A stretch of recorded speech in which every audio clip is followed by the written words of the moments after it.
I have briefly at the UN and also some of his predecessors, so I've been privileged to come to Cyprus on many, many occasions. Yes. And, so it's your fifth visit now, Professor? I think it's around my fifth visit. Yes.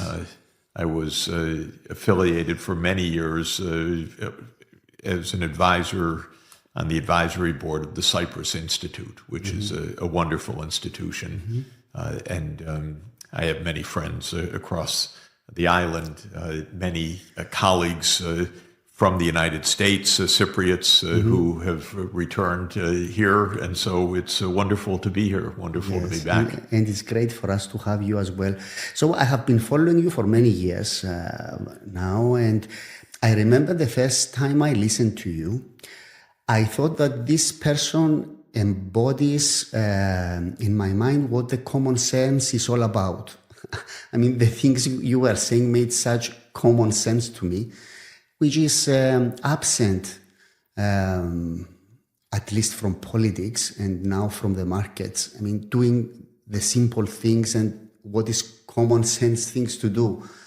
I think the point, I hope, that I try to accomplish is to identify the common good rather than a very partisan perspective. So I think the main point is that everybody has an angle. Every country, it's trying to get rich, it's trying to gain more power, it's trying to win a war. There's so much propaganda around. Governments operate by narrative. They don't operate by truth. This is rather obvious. So I like to try to explain, not from the point of view of the United States, my country, for example, or the point of view of any particular country, but as objectively as possible. Almost every debate has two sides to it, not just rhetorically, but substantively. The idea that there's one side that's good and the other side that's evil is propaganda.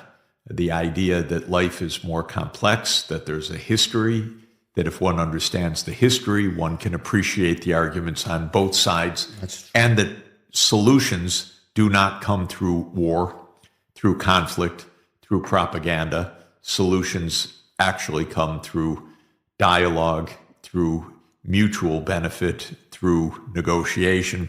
That's what I espouse. So I have structured the discussion, Professor. Your visit here marks the 100 days of the Trump presidency, the 2.2. And as you have said on other occasions, during these 100 days, there has been a fundamental change in U.S. economic policy and in the financial policy, in the economic policy. So, and we are living these changes in all fronts, in Ukraine, in the economy, in Palestine.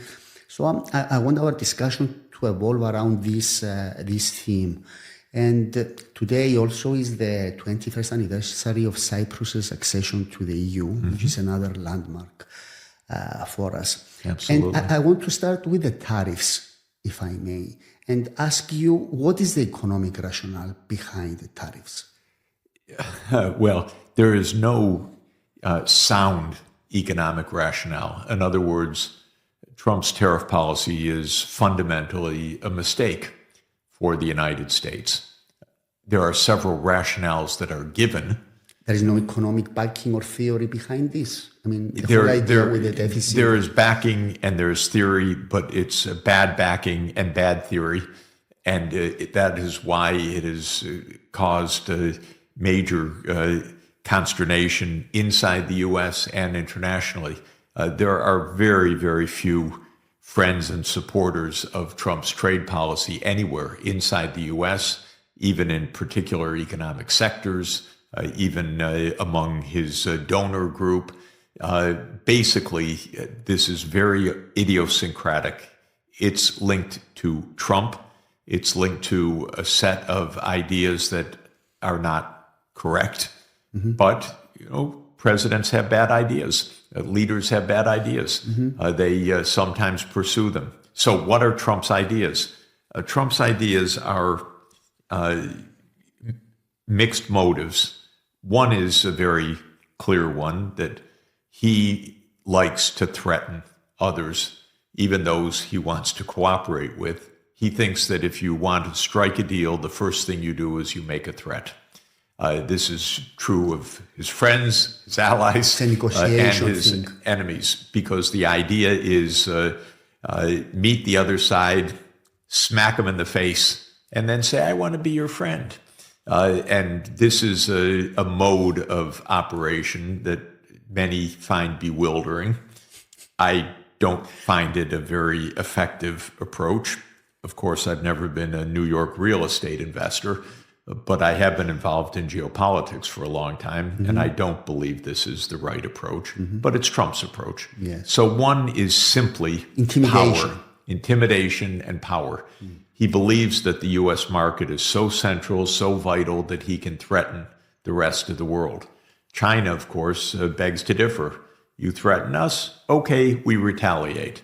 And that's what gets you into very dangerous grounds when you have mutual escalation of the two largest economies of the world. That is the first thing that's happening. There's a second economic idea, which is an absurd one, and that is that the U.S. trade deficits prove to Trump that other countries are ripping off the United States. So if the U.S. buys more from another country than that country imports from the U.S., somehow that country is taking advantage of the U.S. This is delusional, strange, weird. It is as if you go to the shop, you have a credit card, you blow your credit card debt on some wild purchase, and then you blame the shop for your trade deficit. This is pretty much the U.S. position. The U.S. overspends. The tariffs won't fix the trade deficit. The tariff, by the way, will not fix the trade deficit mechanically, because if you raise the tariff, what happens is you shift U.S. demand to U.S. goods that would otherwise be exported. You price your own goods out of the international markets, and other countries retaliate. So you don't end up changing the trade balance, you just end up ruining the trading system. Now, the idea of the trading system is that countries trade with each other because they have relative or comparative advantages. Some do certain things well, others do other things relatively well.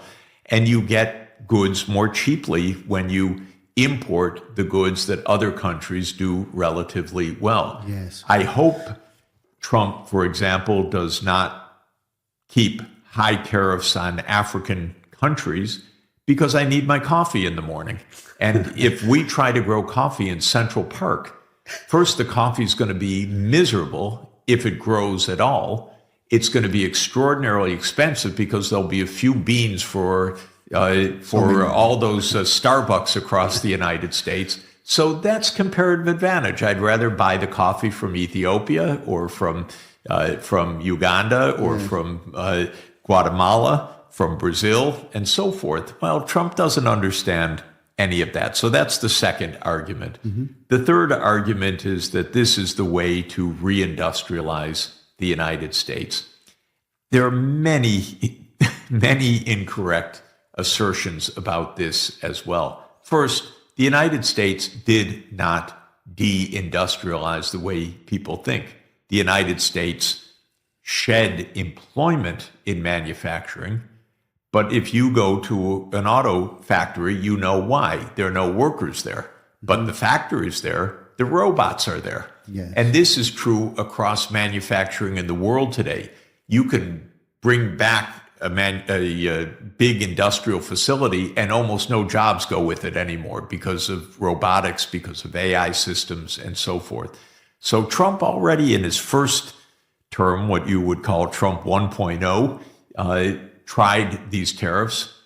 It had minimal effect on employment in manufacturing. We used to have 19 million manufacturing jobs. Now it's 13 million. And in the meantime, the workforce grew.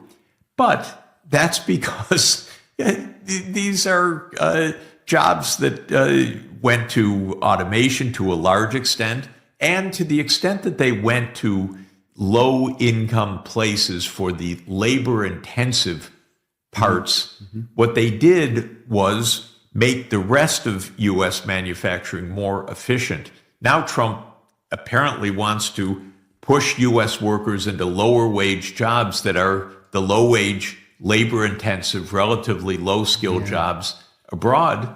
Is that going to raise American living standards? It's ridiculous. So that's another rationale. Since it doesn't make sense, it's not fair for you to ask me why. And I'm joking, of course, because there is no why fundamentally. The why is in Donald Trump's head. And, America does many strange things economically. America brought you the 2008 financial crash. That was a bad idea of the U.S. government that on one day, on September 14th, 2008, the U.S. pushed a major investment bank into a kind of forced bankruptcy rather than merging it. That was an idea. The idea was stupid. And the idea created a global financial panic. Well, what we have now is another idea. God help us, another American idea, and this one also a bad one. What strikes me, Professor, can one person do this in a country like the United States, where you have institutions, you have Congress, such a great question. You have the universities. This is like one person idea. I mean, how did it pass? This is a phenomenal point. The thing about Trump is, first of all, he is a symptom, not just a cause. The symptom is a long-term decline of American political institutions. So he's the lagging indicator, if I put it that way, because if you look at the public opinion in the United States and ask, do you trust Congress? If you don't get a huge laugh out of the response, what you'll get is not at all out of the response. Americans do not trust our institutions. Why? They're corrupt. They don't behave according to any proper transparency and procedures. This has been going on for decades.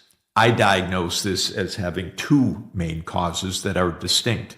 One is the sheer financial corruption of the political system. American politics works by campaign funding. The 2024 election at the federal level was a $16 billion affair. That means that Elon Musk and his friends gave a lot of money to elect Donald Trump. It's like buying seats. They buy the seats of the members of Congress.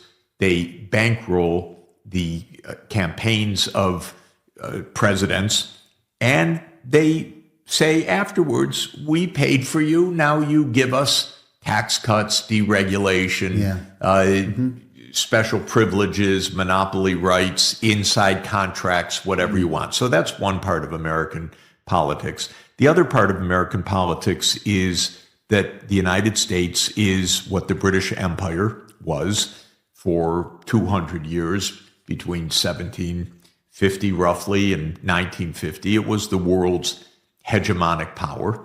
And now the United States has been that for 75 years. That means that the United States acts like an empire. What does an empire do? It uses brute power to get its way. It cheats, it lies, it steals, it manipulates. And that's what empires do. And the United States became an imperial state after World War II. And that means, for example, throughout our legislation is the word emergency, because an imperial state needs emergency rule.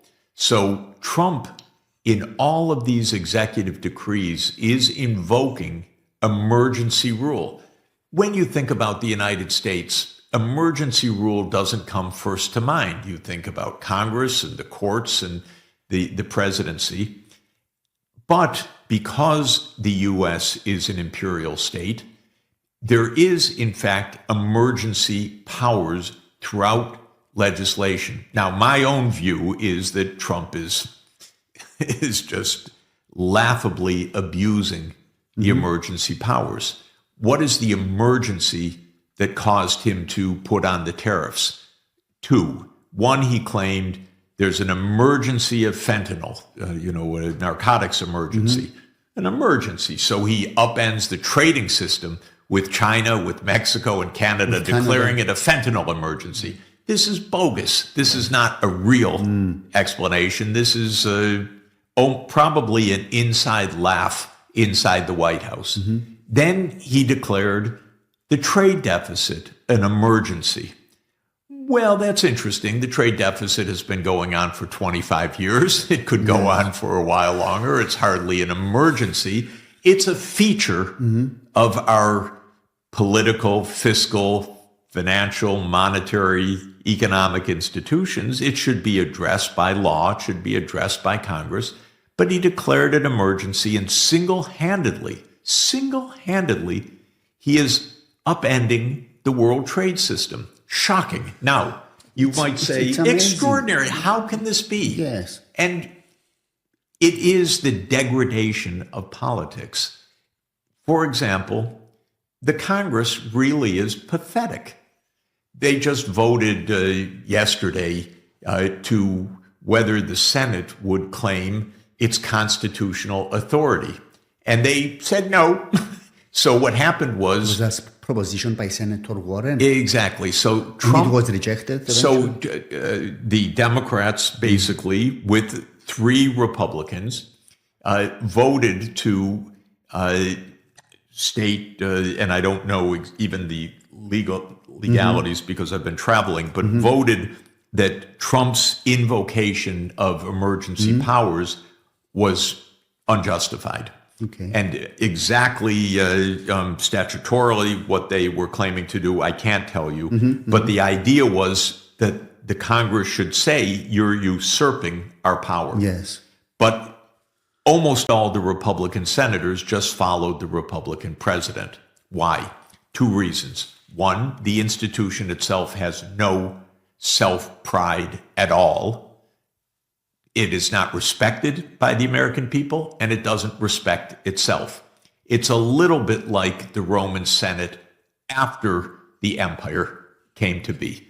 Rome went from a republic to an empire in 27 BC. One could say a bit earlier, in fact. But the Senate, they continued to wear the toga and they continued to prance around, but they had no power anymore. That's like the U.S. Senate. And they have no pride anymore. So they can't even stand up for their own authority. In the House of Representatives, it would probably be even worse. Now, it's also the fact that Republicans who buck the president, who say, no, I don't agree with this imperial approach to power, are likely to face a challenge in the next election. And Elon Musk, for example, has said he will bankroll candidates to defeat those who don't follow the president's line. So that's sheer money talking. The richest man in the United States saying, I will put my money behind candidates to defeat anyone that doesn't follow Trump's line. So this is politics. So, Professor, that doesn't work. You are not describing a democracy. You are describing a plutocracy. That's exactly right. This is a plutocracy, and it's been a plutocracy for a long time, but it's just become more and more brazen. And Americans are not happy. If you ask the American people, is the United States moving in the right direction? The typical answer in recent years is 20% say yes, and about 80% say no. If you ask about Trump's approval rating right now, he's just 100 days into office. 40%. 40%, 38%, 52 to 55% disapproval. This is not a mandate. Trump says, I have a mandate. I won the election. Believe me, I think everyone knows because it's not so different in Europe. Elections are not based on ideas at all. There's no mandate. You vote for miserable candidate A or miserable candidate B, And then when miserable candidate A or B wins, they say, I have a mandate to do any stupid policy, C, D, E, and F. That's not a mandate. Professor, what about China? What about the response of China? I'm talking about tariffs. Do you see China rising as a superpower, or is it already a superpower? China's obviously a superpower, a country that has an output in manufacturing that is 2 or 3 times larger than the United States, a country whose overall GDP is at least equal to the US and by some measures 30% larger. And just to note, there are big measurement problems comparing 2 complex economies, but basically it's a huge economy, a country that has hundreds of nuclear weapons, a country that has advanced technologies in every single sphere, in biotech, in artificial intelligence, in every digital technology, in quantum computing, in space exploration, you name it, China's there. Of course, it's a superpower. And it's a proud superpower. And it's proud of what China has accomplished. And it's important, since every country has historical memory. China went through an absolutely miserable century from 1839, when the British showed up and launched an outrageous war with China to force the Qing dynasty to open China to British opium, British merchants selling Indian opium. That was 1839, the start of the First Opium War, up through the Japanese invasions in the 20th century, which finally culminated in a civil war between 1945 and 49, and the victory of the Chinese Communist Party led by Mao, and the declaration of the People's Republic of China in 1949. And I recount all that history for one overwhelming reason. It's completely fresh in the minds of Chinese leaders, and their main point is, do not bother us again, as you did in what they call the century of humiliation. And they're telling the rest of the world, we want to be peaceful, we want to trade, we want to recover, we want to catch up, we want to be a leader in technologies. Do not bother us in our internal affairs again, like you did for a century. And then things can be fine. But if you bother us, things are not going to be fine. Yes. Now, the United States, being kind of the British Empire of the early 21st century, says, to heck with you. You think you're so big, we're bigger. That's what they think. This is foolish. It's reckless. It's stupid. And it's dangerous. So we're in a very dangerous game of chicken right now. Yes, but from the American perspective, what is the Chinese threat? Why is America so much worried about China? And even Trump, Rubio, they say it's the next thing, that we need to focus on China, and China is the threat and everything. Fundamentally, is it the military threat? Is it the economic threat? What is it? Racism. It is a different culture, a different society. It's big, and it's not understood in America. These leaders know almost nothing about China. I've been going to China now for 44 years, and typically many times each year. I've had students, I have colleagues, I have joint projects, I have studied China, I've traveled all over China for decades. The American leaders know nothing. They're ignorant. But they know China's dangerous. That's what they know. That's what they say. And where does that come from? Yes. Well, there's been the yellow peril, as it was once called in the 19th century. We wouldn't use such a vulgar term right now, perhaps. But believe me, this is just fear. And it's fear driven by the other. And it's a deeply human trait. But it's contemptible among leaders of powerful countries to be so ignorant. But the United States leadership is ignorant. China is not a threat, period. It doesn't want to be a threat. It wants absolutely to live peacefully with other countries. It arms itself because the United States has packed all of the countries on its border with the military, from Japan, Guam, Philippines, Korea, bases in the Indian Ocean, all along China's trade routes. You can read U.S. documents that talk about the U.S. choke points on China's sea lanes. And then when China reacts and says, oh, we're going to build up our Navy, you say, you see, they're a militarist danger. This is a kind of game. But I don't know if it's a game or just ignorance or human instinct. It's a mix. But basically, why does the United States hate China? Because China's big and successful. That's all.